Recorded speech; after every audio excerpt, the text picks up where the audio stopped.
estimated 39 million people in the U.S. suffer from migraines, but they're not just an adult issue. Yeah, a lot of kids and teens also experience intense throbbing headaches.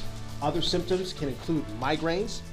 Yeah, so here to talk all about this and the causes of migraines in kids as well as treatments, Dr. Gigi Chawla, Chief of General Pediatrics at Children's Minnesota. Thanks for coming in and talking about this. It's good to be back. Yeah, I didn't realize this. You had migraines. I had migraines too as a kid. And yeah, you grew out especially of them? as a young adult. Yeah. But definitely, yeah, grew out of them. You did. That's something you can grow out of these things. You can grow out of it. Now, if you have a family history, like Okay. if both parents have migraines, there's a 90% chance that your kid is going to have a migraine, and Yeah. you're Really? likely not Okay. to outgrow that. What age do they start?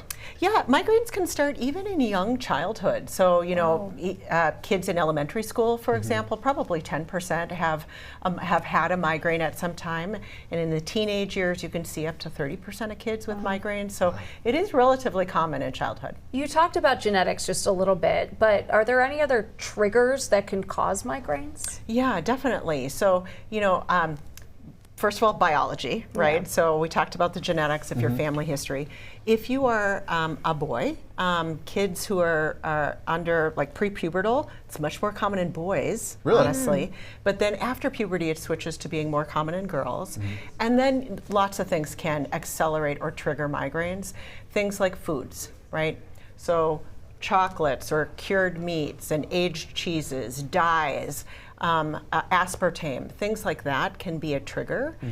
Poor sleep, so you know when you're really fatigued, when you're dehydrated, all of those types of things can be a setup for you. How are migraines diagnosed in children? Because a lot of people are saying, well, I don't know if my kid's having a migraine or if this is just a normal headache. How are they diagnosed? Yeah, it is. First of all, it's really hard because you need a child who can be very articulate about what they're describing. But most of the time, it's just diagnosed by history and what kids will tell you. Okay. Rarely it will need more imaging or other kinds of blood work or tests. But most of the time, it happens just by talking about it, which is a headache that is on one side of your head that is throbbing and makes you very light sensitive, Right. Makes you fatigued, and you just really have to lay down and close your eyes and get into a dark space. Do you treat migraines in kids the way you do in adults? You do, yes, absolutely. A lot of the over-the-counter medications are the first line treatment. Hydration first, rest, of course, but then Tylenol or medications like that have Tylenol and a little bit of caffeine in it tend to be really a stabilizing medication for the throbbing portion. There are prescriptions as well, but we tend to use that if kids really are having migraines more than 3 times a week. What about Botox? I've heard this before. Botox for migraines. Yeah, you know, I think there's definitely evidence of that for use of in adults, but we really haven't seen that evidence play out for treatment for kids at this point.